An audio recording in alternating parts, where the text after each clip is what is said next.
வந்திருக்காரு. சில நேரம் அற்புதம் எப்படி நடக்கும்னா மேலே வச்சே அற்புதம் நடக்கும்.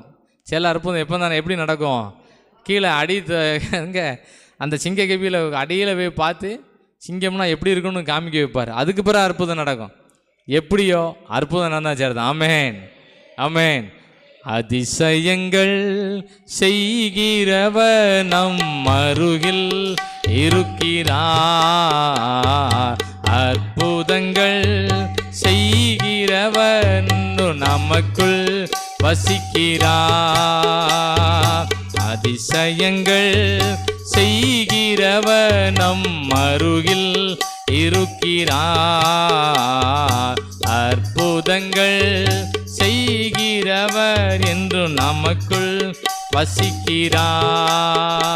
நமக்குள்ள வசிக்கிறார். தானியேல் பண்ண ஜெபம் பெரிய பலனை கொண்டு வந்துச்சு. ஆமென்.